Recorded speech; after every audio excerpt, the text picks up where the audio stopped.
Di jantung Afrika, di antara lautan pasir Sahara dan sabana hijau Sahel, terhampar sebuah negeri yang sering terlupakan oleh dunia.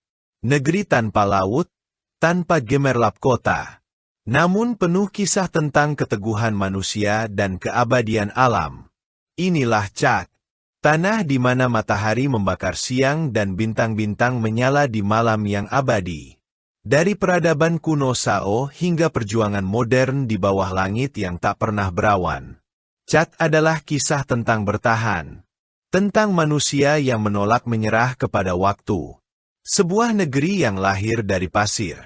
Dibentuk oleh air. Dan disatukan oleh harapan.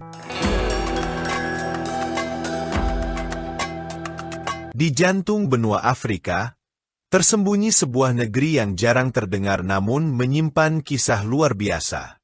Sebuah tanah luas, di mana pasir bertemu langit, dan waktu berjalan lambat di bawah teriknya matahari Sahel. Negeri itu bernama Chad. Sebuah negara yang namanya diambil dari danau purba yang dulu luas sebagai lautan, Danau Chad. Kini, Chad berdiri di persimpangan sejarah dan geografi. Terkurung daratan, namun terbuka pada langit yang tanpa batas. Wilayah Chad membentang lebih dari 1 juta kilometer persegi, hampir setara dengan Prancis dan Spanyol digabungkan. Namun, dari utara hingga selatan, bentang alamnya berubah drastis. Utara dikuasai oleh gurun Sahara yang sunyi. Tengahnya adalah sabana Sahel yang tandus namun penuh kehidupan tersembunyi. Dan selatan, hijau dan subur, diselimuti sungai-sungai yang mengalir ke Danau Chad. Di utara, puncak batu dan pasir mendominasi. Pegunungan Tibesti menjulang megah, tempat di mana puncak tertinggi Sahara, Gunung Emikoussi, berdiri setinggi 3.400 meter, seperti benteng alam yang menjaga rahasia zaman purba. Di lembah-lembah keringnya, manusia hidup di antara bebatuan dan oase kecil yang menjadi sumber kehidupan bagi suku-suku Toubo. Mereka telah hidup di sini selama berabad-abad, pengembara padang pasir yang mengenal setiap bintang di langit, setiap sumur yang tersembunyi di antara bukit pasir, dan setiap arah angin yang membawa kabar tentang hujan atau badai debu. Namun, semakin ke selatan, lanskap berubah. Padang rumput terbuka menyambut gembala dan petani, tempat sapi dan unta berjalan berdampingan. Disinilah Sahel menunjukkan wajah sejatinya, keras, kering, namun penuh keteguhan. Sebelum garis-garis peta modern membelah benua, wilayah ini adalah rumah bagi kerajaan-kerajaan kuno. Ribuan tahun lalu, di sekitar Danau Chad, berdiri kerajaan Kanem-Borno. Sebuah kekuatan besar yang menguasai perdagangan Trans-Sahara, menghubungkan Afrika Tengah dengan dunia Islam di utara. Kafilah unta membawa garam dari gurun Libya, emas dari barat, dan budak serta gading dari selatan. Di ibu kota kerajaan Kanem, Cimi, para pedagang dari Tripoli dan Fezzan datang untuk bernegosiasi. Sementara para penguasa Bornu membangun kekuasaan mereka dengan bijak, memadukan tradisi lokal dengan pengaruh Islam dari Arab dan Mesir. Pada abad ke-13 hingga ke-16, kerajaan ini mencapai puncaknya. Bahasa Arab digunakan dalam administrasi, dan Islam menyebar melalui perdagangan dan pernikahan antar suku. Namun, kekuasaan itu perlahan memudar ketika kolonialisme Eropa datang membawa peta, senjata, dan janji palsu tentang peradaban. Pada abad ke-19, Prancis memperluas ambisinya di Afrika. Dari barat hingga tengah, mereka menandai wilayah-wilayah dengan bendera tricolor. Chad menjadi bagian dari koloni besar bernama Afrique Equatiale Française, Afrika Khatulistiwa Prancis. Namun, bagi rakyat Chad, penjajahan bukanlah kemajuan. Ia adalah rantai panjang penderitaan. Rakyat dipaksa menanam kapas, Emas putih bagi Eropa, namun beban berat bagi para petani lokal. Ribuan orang bekerja di ladang tanpa upah, di bawah panas matahari yang tak kenal ampun. Mereka menyebut masa itu sebagai waktu pemungutan kapas. Musim di mana tenaga dan air mata rakyat diambil demi keuntungan kolonial. Namun dari penderitaan itu, muncul benih perlawanan. Gerakan nasionalis mulai tumbuh, terutama setelah Perang Dunia Kedua. Ketika dunia mulai bicara tentang kebebasan dan hak menentukan nasib sendiri.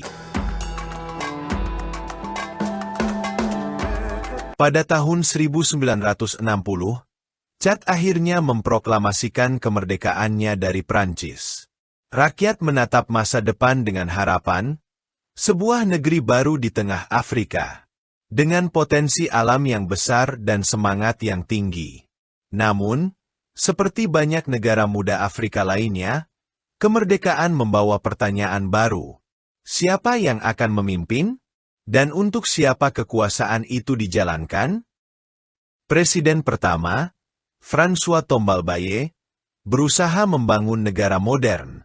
Tetapi pemerintahannya didominasi oleh etnis selatan, menyebabkan ketegangan dengan masyarakat utara yang mayoritas Muslim.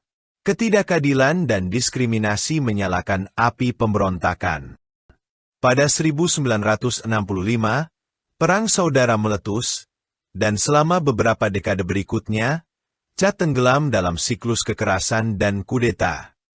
Salah satu tokoh paling berpengaruh dalam masa ini adalah Hissène Habré, seorang pemimpin militer dari utara yang naik ke tampuk kekuasaan pada 1982.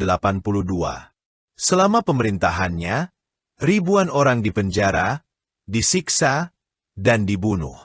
Rezimnya ditakuti, dan didukung diam-diam oleh kekuatan asing yang melihatnya sebagai benteng melawan pengaruh Libya di bawah Muammar Gaddafi.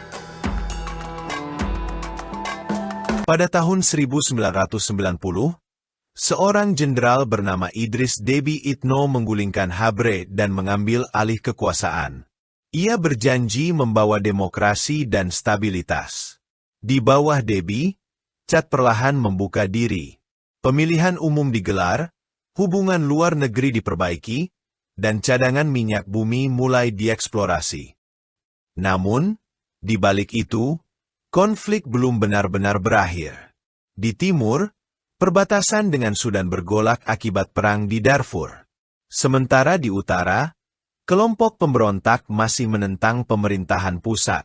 Déby memimpin Chad selama 3 dekade, dari 1990 hingga 2021. Sebelum akhirnya tewas di medan perang melawan kelompok pemberontak di utara. Ironisnya, sang presiden yang dulu datang dengan janji kedamaian, mengakhiri hidupnya dalam peperangan yang tak pernah benar-benar padam. Chad berdiri di antara dua dunia. Dunia lama yang diikat oleh tradisi dan kesetiaan suku, dan dunia baru yang mencari arah di tengah globalisasi, kemiskinan, dan perubahan iklim. Namun satu hal selalu sama, langitnya yang luas, membentang tanpa batas, menjadi saksi atas semua perjalanan sejarah yang terjadi di bawahnya. Inilah Chad, tanah di mana setiap butir pasir menyimpan kisah, dan setiap hembusan angin membawa gema masa lalu yang belum usai. Ketika fajar menembus cakrawala Sahel, dan sinar pertama matahari menyentuh pasir hangat di tepian selatan Sahara, Chad kembali bernapas. Negeri ini, yang telah melewati badai kolonialisme dan perang saudara, terus bertahan dengan satu kekuatan, keteguhan manusia. Perekonomian Chad berdenyut dari tanah. Di musim panen bulan November, pasar-pasar di selatan hidup kembali. Karung-karung kapas menumpuk. Para petani berkumpul di bawah terik matahari. Sementara suara mesin penggiling kapas di kota Sar bergema hingga senja. Selama puluhan tahun, kapas menjadi nadi utama ekonomi Chad. 80% pendapatan ekspor negara ini berasal dari serat putih lembut yang diolah dan dikirim ke Eropa. Di Moundou, Pabrik minyak biji kapas mengekstrak nilai baru dari sisa yang dulu dibuang begitu saja. Sementara itu, di Sarh, benang-benang kapas dipintal menjadi kain sederhana. Simbol kecil dari kemandirian di tengah keterbatasan. Namun bukan hanya kapas yang memberi kehidupan. Peternakan, dengan jutaan ekor sapi, unta, dan kambing, menjadi sumber penghidupan terbesar kedua. Rumah pemotongan hewan di N'Djamena mengirimkan daging beku ke seluruh Afrika Tengah, membawa nama Chad hingga pasar-pasar di Kongo dan Kamerun. Di selatan, dataran Logone yang dilanda banjir setiap tahun kini menjadi ladang padi. Penggilingan di Bongor dan Lai bekerja siang malam, memproduksi beras dari air yang dulunya dianggap musuh. Di dekat Danau Chad, tanggul-tanggul dibangun untuk melindungi tanah dari luapan air. Dan di sana, gandum kini tumbuh di tanah yang dulu tak dikenali oleh benih. Namun di balik kesuksesan kecil itu, terselip tantangan besar. Chad adalah negara yang terkurung daratan. Dari ibu kota N'Djamena ke pelabuhan terdekat di Douala, Kamerun. Jaraknya hampir 2.000 kilometer. Tidak ada jalur kereta api, dan hanya sedikit jalan beraspal di luar kota besar. Dalam sunyi dan kesepian dataran Afrika Tengah, pesawat-pesawat kecil menjadi penyelamat yang menghubungkan Chad dengan dunia luar. N'Djamena, ibu kota Chad. Sebuah kota yang hidup di antara harapan dan kenyataan. Di tepi sungai Chari, bangunan-bangunan beton berdiri berdampingan dengan gubuk seng dan lumpur. Sekitar 1 juta jiwa menghuni kota ini, sebagian besar hidup di bawah garis kemiskinan. Udara di kota ini padat oleh debu dan asap kendaraan. Namun, di antara kekacauan itu, ada kehidupan yang terus berjalan. Anak-anak berlari di gang sempit. Perempuan menenun kain di depan rumah. Dan pedagang menjajakan buah di bawah matahari yang membakar. Krisis pangan dan gizi buruk adalah kenyataan sehari-hari. 80% warga Chad bekerja di sektor pertanian. Namun hasil panen sangat bergantung pada kemurahan langit. Ketika hujan datang terlambat atau berhenti terlalu cepat, lapar menjadi teman lama yang datang tanpa diundang. Di N'Djamena, statistik menjadi wajah kehidupan. 1 dokter untuk 25.000 orang. Dan pajak 60% dari laba bersih untuk para pedagang kecil. Chad menempati urutan ke-187 dari 189 negara dalam Indeks Pembangunan Manusia. Namun di malam hari, ketika lampu-lampu kota redup, langit Chad berubah menjadi kanvas kosmik. Bima Sakti terlihat jelas di atas kepala. Karena negeri ini adalah salah satu tempat paling gelap dan murni di dunia dari polusi cahaya. Ironis, dalam kegelapan bumi, justru bintang-bintang yang paling terang.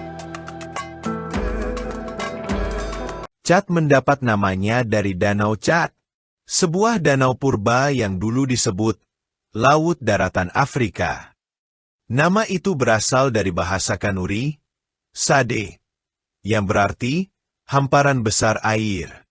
Ketika negara ini merdeka pada 1960, nama danau itu dipilih sebagai lambang kehidupan dan kebanggaan.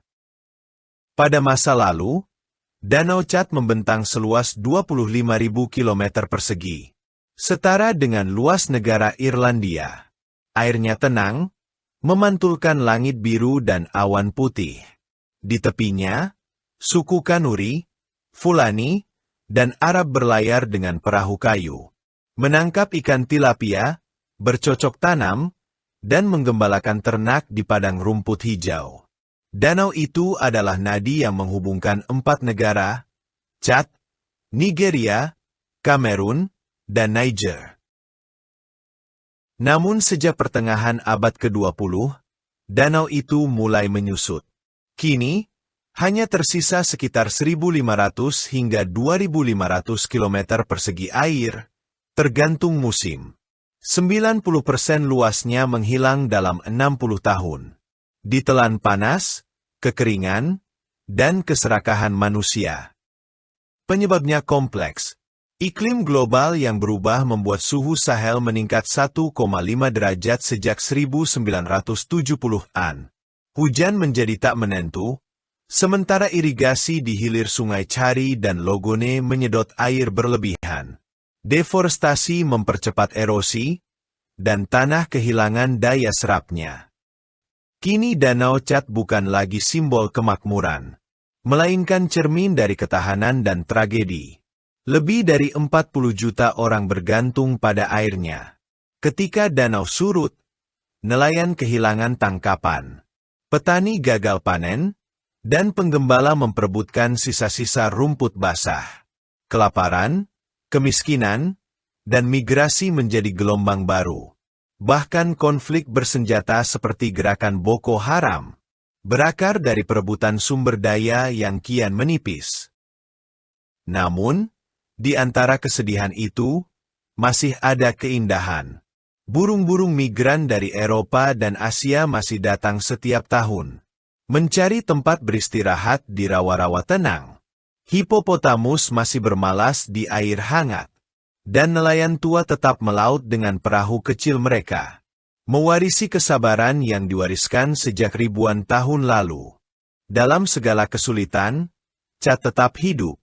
Ia bertahan bukan karena kaya, tetapi karena rakyatnya tahu cara menanggung beratnya hidup tanpa kehilangan arah. Dari desa di tepi Tibesti hingga pasar di N'Djamena. Dari nelayan Danau Chad hingga petani di Bongor. Semua memiliki satu kesamaan. Mereka mencintai tanah mereka, tanah yang keras, tapi suci. Ketika malam turun di atas Sahara, dan bintang-bintang mulai menyalakan langit Chad, kita diingatkan bahwa keindahan sering lahir dari ketahanan.